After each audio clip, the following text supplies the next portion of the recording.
নমস্কার বন্ধুরা, কম্পিটিটিভের দুনিয়া অ্যাপের প্রত্যেককে স্বাগত এবং আপনাদের সাথে আছি আমি পর্ণদীপ। আর আমরা ডেইলি কারেন্ট অ্যাফেয়ার্স অ্যানালিসিস করি। আজ 14ই জুন 2021 ইম্পর্টেন্ট কিছু কারেন্ট অ্যাফেয়ার্স নিয়ে চলে এসেছি।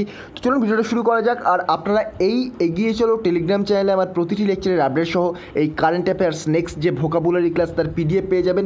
আর ডেসক্রিপশনে আমার চ্যানেল এবং আমার সম্পর্কে লেখা রয়েছে, পড়ে নিতে পারেন। আর বুক রিভিউ, নতুন যে book review history of modern India by Bipan Chandra launch করা হয়েছে, রিসেন্টলি পাবলিশ করা হয়েছে। তো বইটা কেমন, বইটার সম্পর্কে আপনারা সমস্ত তথ্য জানতে পারেন। লিঙ্ক আমি ডেসক্রিপশন বক্সে দিয়ে দেবো। এর আগেও general science encyclopaedia, Indian polity by M Laxmikanth, এছাড়াও অন্যান্য যে বই আছে তার রিভিউ করা হয়েছে এবং প্রতি সপ্তাহে একটি করে বুক রিভিউ কিন্তু করা হয়ে থাকবে এখানে। তো চলুন আজকে যে প্রথম কারেন্ট অ্যাফেয়ার্স সেটাকে বলছে, during the curtain raiser event for 7th international day of yoga on June 11, 2021 a mobile application called Namaste Yoga was launch. তো নমস্তে যোগা বলে একটি মোবাইল অ্যাপ্লিকেশন লঞ্চ করা হয়েছে 11ই জুন 2021-এ। আর সামনে যে 7th international day of yoga আসছে সেই উপলক্ষে কিন্তু এই যে নমস্তে যোগা এই অ্যাপ্লিকেশনটা লঞ্চ করা হবে। তো ইন্টারন্যাশনাল ডে অফ যোগা কবে পালন করা হয়? প্রতি বছর 21শে জুন এই ইন্টারন্যাশনাল ডে অফ যোগা কিন্তু পালন করা হয়। এবছরের থিম 2021-এ ইন্টারন্যাশনাল যোগা ডে, তার থিম কী হবে? তার থিম হবে yoga at home and yoga with family. আর 2020-তে থিম কী ছিল? Yoga for health, yoga at home. তো যেহেতু 2020 চলে গেছে, 2021-এর যোগা ডে চলে আসছে, তো সেহেতু কিন্তু 2020টা না পড়লেও চলবে, 2021টা আমাদের মনে রাখতে হবে। তাহলে নিউজটা কী ছিল? 7th ইন্টারন্যাশনাল ডে অফ যোগাতে 11ই জুন 2021-এ একটি নতুন মোবাইল অ্যাপ লঞ্চ করা হলো, মোবাইল অ্যাপ্লিকেশন লঞ্চ করা হলো, যার নাম Namaste Yoga. Very very important, ইউপিএসসির জন্য নয়, তবে হচ্ছে অন্যান্য সমস্ত পরীক্ষার জন্য কিন্তু এই কারেন্ট অ্যাফেয়ার্সটা ইম্পর্টেন্ট। আর এই ইন্টারন্যাশনাল ডে অফ যোগা কিন্তু প্রতি বছর অবজার্ভ করা হয় 21শে জুন। আর এটা 2021 সালে যে ইন্টারন্যাশনাল যোগা ডে আসছে তার থিম কী হবে? তার থিম হবে yoga at home and yoga with family, অর্থাৎ নিজের বাড়িতে এবং নিজের ফ্যামিলির সাথে যোগা। নেক্সট দেখব United Nations general assembly, UNGA, United nation general assembly বা ইউএনজিএ রিসেন্টলি কিন্তু অ্যাপ্রুভ করে দিয়েছে রেবেকা গ্রিনস্প্যানের নমিনেশান কী হিসেবে? ইউএনসিটিএডি, যার ফুল ফর্ম কি? United Nations conference on trade and ডেভেলপমেন্টের হেড হিসেবে। অর্থাৎ রেবেকা উচ্চারণ আমি প্রবলি ভুল করছি, রেবেকা গ্রিনস্প্যান তাকে UNGA, United nation general assembly, UNCTAD এর হেড হিসেবে নমিনেশন অ্যাপ্রুভ করেছেন। আর United Nations conference on trade and development হলো ইউএনসিটিএডি এর ফুল ফর্ম। মনে রাখবেন তিনি কিন্তু কোস্টারিকার একজন খুব বড় একজন ইকোনমিস্ট। তো United Nations conference on trade and development অর্থাৎ ইউএনসিটিএডি এটা প্রতিষ্ঠা হয় কত সালে? 1964 সালে কিন্তু এটা প্রতিষ্ঠা হয় একটা ইন্টার গভর্নমেন্টাল বডি হিসেবে। ইউনাইটেড নেশনসের একটি ইন্টার গভর্নমেন্টাল বডি হিসেবে এটা প্রতিষ্ঠা হয়। আর এটা ইউনাইটেড নেশনস সেক্রেটারিয়েটের একটা অংশ।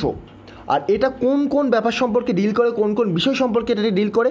এটা ট্রেড, ইনভেস্টমেন্ট, ডেভেলপমেন্টাল যে ইস্যুগুলো রয়েছে সেই ইস্যুগুলো সম্পর্কে কিন্তু ইউএনসিটিএডি ডিল করে ইউনাইটেড নেশনসের। আর এটা সাধারণত ট্রেডকে ম্যাক্সিমাইজ করার চেষ্টা করে, ইনভেস্টমেন্টকে ম্যাক্সিমাইজ করার চেষ্টা করে, ডেভেলপমেন্ট অপরচুনিটিকে ম্যাক্সিমাইজ করার চেষ্টা করে। এছাড়াও যেগুলো ডেভেলপিং কান্ট্রিগুলো আছে প্রত্যেকটা ডেভেলপিং কান্ট্রির ইকোনমিকে আরও যাতে বুস্ট করা যায় সেই চেষ্টাও কিন্তু এই যে ইউএনসিটিএডি এটি করে। আর এটা ইউনাইটেড নেশনস জেনারেল অ্যাসেম্বলির দ্বারাই তৈরি হয়েছিল। আর এর যে রিপোর্ট ইউএনসিটিএডি এর যে রিপোর্ট এটা পাবলিশ করে কার কাছে? এটার রিপোর্টও পাবলিশ করা হয় ইউএনজিএ অর্থাৎ ইউনাইটেড নেশন জেনারেল অ্যাসেম্বলির কাছে। নিউজটা আরেকবার রিপিট করে দিচ্ছি, ইউনাইটেড নেশন জেনারেল অ্যাসেম্বলি বা ইউএনজিএ রিসেন্টলি অ্যাপ্রুভ করে দিয়েছে রেবেকা গ্রিনস্প্যানের নমিনেশান ইউএনসিটিএডি এর হেড হিসেবে। আর তিনি কোস্টারিকার একজন বিখ্যাত ইকোনমিস্ট। আর এই ইউএনসিটিএডি এটা 1964 সালে প্রতিষ্ঠা হয়। এটা একটা ইন্টার গভর্নমেন্টাল বডি ইউনাইটেড নেশনসের। আর এটা ইউনাইটেড নেশনসের ট্রেড, ইনভেস্টমেন্ট, ডেভেলপমেন্ট ইস্যু এই রিলেটেড ডিল করে। আর এটা ট্রেড, ইনভেস্টমেন্ট, ডেভেলপমেন্ট অপরচুনিটি এগুলোকে ম্যাক্সিমাইজ করার চেষ্টা করে। আর ডেভেলপিং কান্ট্রিগুলোকে তাদের ইকোনমিকে আরও বুস্ট করতে এই যে ইউএনসিটিএডি অনেকটা সাহায্য করে। নেক্সট দেখব European space agency, ESA. European space agency কিন্তু রিসেন্টলি অ্যানাউন্স করেছে প্রোব যার নাম এনভিশন, একটা প্রোব যার নাম এনভিশন ভেনাসকে স্টাডি করার জন্য। রিসেন্টলি আপনারা দেখতে পেলেন নাসা, আমার ইমিডিয়েটলি তো দুটো নাম মনে নেই, নাসা কিন্তু দুটো রকেট পাঠাচ্ছে, দুটো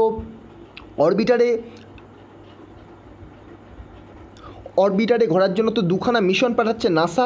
তবে আপনারা আমার আগের কারেন্ট অ্যাফেয়ার্সে দেখে নিতে পারেন, 15 থেকে 20 দিন আগের কারেন্ট অ্যাফেয়ার্স, সেখানে আমি আলোচনা করেছিলাম যে নাসা কিন্তু দুটো মিশন পাঠাচ্ছে ভেনাসের উদ্দেশ্যে। তো very very important, envision European space agency কিন্তু অ্যানাউন্স করেছে যে তারা একটা প্রোব পাঠাবে যার নাম এনভিশন ভেনাসকে স্টাডি করার জন্য। American space agency NASA decided to send 2 mission to the planet. তো এর আগে ডিসাইড করেছিল নাসা এই দুটো মিশন পাঠানোর জন্য।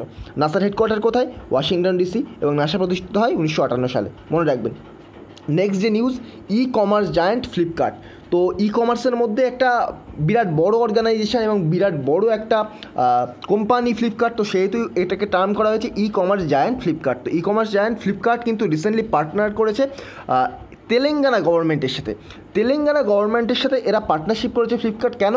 মেডিসিনস ফ্রম দ্য স্কাই প্রজেক্টকে লঞ্চ করার জন্য, মেডিসিনস ফ্রম দ্য স্কাই এই প্রজেক্টটা লঞ্চ করার জন্য। তো এই প্রজেক্টের মাধ্যমে কী হবে এখানে বলছে দেখুন, medicines from the sky project consortium has been tasked with development and execution of drone deliveries of medical supplies to remote areas under the project। তো যে সমস্ত এরিয়াতে হঠাৎ এবং কোনো কারণে পৌঁছানো সম্ভব হয় না, রিমোট এরিয়া যেখানে পৌঁছানো সম্ভব হয় না, সেখানে কিন্তু মেডিকেল সাপ্লাই পাঠানো হবে ড্রোনের মাধ্যমে। তো ফ্লিপকার্ট কিন্তু এই ইনিশিয়েটিভটা নিয়েছে। ইনিশিয়েটিভটির নাম কি? Medicines from the sky. Very very important, medicines from the sky এই ইনিশিয়েটিভ ফ্লিপকার্ট নিয়েছে তেলেঙ্গানা গভর্নমেন্টের সাথে কোলাবরেট করে। তারা চেষ্টা করবে যে মেডিসিন স্কাই প্রজেক্টের মাধ্যমে, অর্থাৎ ড্রোনের মাধ্যমে কিন্তু প্রতিটা ঘরে ঘরে পৌঁছে দেওয়ার, এবং মেডিকেল সাপ্লাই যেগুলো অর্থাৎ মেডিকেলের জন্য ইম্পর্টেন্ট, অর্থাৎ যে হসপিটালে যে ইম্পর্টেন্ট দ্রব্য লাগে, অথবা কারোর বাড়িতে ধরুন ওষুধের প্রয়োজন বা মেডিকেল ইকুইপমেন্টের দরকার, তাদের বাড়ি কিন্তু সেই ইকুইপমেন্টগুলো পাঠানো হবে এই প্রজেক্টের মাধ্যমে এবং ড্রোনের মাধ্যমে।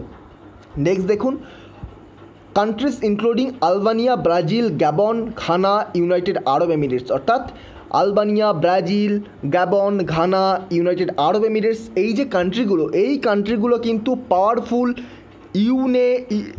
ইউএন সিকিউরিটি কাউন্সিল অর্থাৎ ইউএনএসসির নন পার্মানেন্ট মেম্বার হিসেবে নিযুক্ত হয়েছে 2022-23 সালের জন্য। 2022-23 টার্মের জন্য কিন্তু Albania, Brazil, Gabon, Ghana, United Arab Emirates এরা কিন্তু ইউএন সিকিউরিটি কাউন্সিলের অর্থাৎ ইউনাইটেড নেশন সিকিউরিটি কাউন্সিলের নন পার্মানেন্ট মেম্বার হিসেবে নিযুক্ত হয়েছে। তো এই যে নন পার্মানেন্ট মেম্বারকে কীভাবে নিযুক্ত করা হয় এখানে দেখতে পাচ্ছেন, election for the non permanent members of UNSC is held by secret ballot. তো এই যে ইউএনএসসির নন পার্মানেন্ট মেম্বারদের জন্য যে ভোট, সেটা সিক্রেট ব্যালটের মাধ্যমে হয়, এবং 2/3 মেম্বাররা যদি এখানে সম্মতি জানায় তাহলেই কিন্তু তারা নন পার্মানেন্ট মেম্বার হিসেবে নিযুক্ত হতে পারবে এবং অ্যাপয়েন্ট হতে পারবে। আর 5 countries are elected to council of 15 member. তো 5টা কান্ট্রি কিন্তু ইলেক্ট হয়, 15টা কান্ট্রির মধ্যে নন পার্মানেন্ট মেম্বারের জন্য কিন্তু 2/3 টার্ম দরকার হয়। তো এখানে দেখতে পাচ্ছেন, এখানে পড়ে নিতে পারবেন একবার। নেক্সট দেখব ADP, aspirational district programme. Aspirational districts programme এর অর্থ কী? তো এইটা কিন্তু এডিপি বা অ্যাসপিরেশনাল ডিস্ট্রিক্ট প্রোগ্রাম রিসেন্টলি আমাদের প্রাইম মিনিস্টার নরেন্দ্র মোদির দ্বারা লঞ্চ করা হয়েছে জানুয়ারি 2018 সালে। তো এটা কিন্তু একটা গভর্নমেন্টের এফোর্ট লিভিং স্ট্যান্ডার্ডকে, সিটিজেনদের লিভিং স্ট্যান্ডার্ডকে ইনক্রিজ করার জন্য। অর্থাৎ আমরা কী কন্ডিশনে বসবাস করছি, আমাদের যে লিভিং স্ট্যান্ডার্ড কতটা, আমরা এডুকেশনের ঠিকমতো সুযোগ পাচ্ছি কিনা, আমরা হেলথ কেয়ারে ঠিকমতো সুযোগ পাচ্ছি কিনা, আমরা ইনফ্রাস্ট্রাকচারে ঠিকমতো সুযোগ পাচ্ছি কিনা, অর্থাৎ আমাদের লিভিং স্ট্যান্ডার্ড কেমন, সেটাকে ইমপ্রুভ করার জন্য কিন্তু আমাদের প্রাইম মিনিস্টার নরেন্দ্র মোদী কিন্তু 2018 জানুয়ারিতে এডিপি বা অ্যাসপিরেশনাল ডিস্ট্রিক্ট প্রোগ্রাম লঞ্চ করেছিলেন। আর এই যে প্রোগ্রাম, এই প্রোগ্রামের যে মূল যে ফোকাস কিসের ওপর রাখা হয়েছিল? ইনক্লুসিভ গ্রোথের ওপর। ইনক্লুসিভ গ্রোথ আমি আমার ইকোনমির লেকচার ডিটেলসে আলোচনা করেছি, তবে বলে দিচ্ছি ছোট্ট করে, সবকা সাথ সবকা বিকাশ, এটা কিন্তু ইনক্লুসিভ গ্রোথের একটা মূল যে ভিত্তি, এই শ্লোকটা সবকা সাথ সবকা বিকাশ, অর্থাৎ সবাইকে নিয়ে একত্রে গ্রোথ করা। তো এই হচ্ছে অ্যাসপিরেশনাল ডিস্ট্রিক্ট প্রোগ্রাম। এটা যেহেতু আমি নিউজে দেখলাম একটু, তো আমি এটা তুলে আনলাম। নেক্সট দেখব Maharashtra cabinet. Recently Maharashtra cabinet, যেখানে চেয়ারম্যান ছিলেন চিফ মিনিস্টার উদ্ধব ঠাকরে, তিনি কিন্তু ক্লিয়ার করেছেন একটা অ্যাকশন প্ল্যান প্রোটেক্ট, অর্থাৎ তিনি একটা অ্যাকশন প্ল্যান নিচ্ছেন মহারাষ্ট্রের যত অ্যানসিয়েন্ট গাছ রয়েছে, যে গাছগুলোর বয়স 50 বছর বা তার বেশি, আরবান এরিয়াতে যে গাছগুলো রয়েছে যার বয়স 50 বছরের বেশি, তাদের প্রোটেকশনের জন্য, তাদেরকে হেরিটেজ ট্রি হিসেবে ঘোষণা করার জন্য কিন্তু এই যে মহারাষ্ট্রের চিফ মিনিস্টার উদ্ধব ঠাকরে তিনি একটা ক্লিয়ার ডিসিশন নিয়েছেন। তো এই যে হেরিটেজ ট্রি কাদের বলা হবে, দেখুন এখানকার ক্যাবিনেট অ্যাপ্রুভ করে দিয়েছে প্ল্যান তাদের হেরিটেজ ট্রি হিসেবে। হেরিটেজ ট্রি কনসেপ্টকে মহারাষ্ট্রে অ্যাপ্রুভ করা হবে। আর এই অ্যাকশন প্ল্যান কিন্তু প্রপোজ করা হয়েছে environment department headed by Aditya Thackeray. আর এই অ্যাকশন প্ল্যান অ্যামেন্ড করছে মহারাষ্ট্র আরবান এরিয়ার যে tree protection and conservation act রয়েছে 1975 সালে, সেটাকে কিন্তু অ্যামেন্ড করছে। আর এই অ্যামেন্ডমেন্টের মাধ্যমে কী বলা হয়েছে, এই অ্যামেন্ডমেন্টের মাধ্যমে বলা হয়েছে 50 বছরের বেশি বয়স যেসব গাছের আরবান এরিয়াতে তাদের কিন্তু প্রোটেকশন দিতে হবে এবং হেরিটেজ এই যে মর্যাদা তাকে দিতে হবে। তো এই ছিল মোটামুটি আজকের ইম্পর্টেন্ট নিউজ। তো যদি ভিডিওটা ভালো লেগে থাকে, ডেইলি এই ধরনের নিউজ পেতে চান, আমার চ্যানেলটিকে সাবস্ক্রাইব করে পাশে থাকা বেল আইকনটি প্রেস করতে ভুলবেন না। তবে আজকের মতো গুড বাই, পরবর্তী ভিডিওতে আপনার সাথে আবার দেখা হবে। আর অবশ্যই কিন্তু এই যে বুক রিভিউর এই চ্যানেলটিকে সাবস্ক্রাইব করতে ভুলবেন না। তো চলুন আজকের মতো গুড বাই।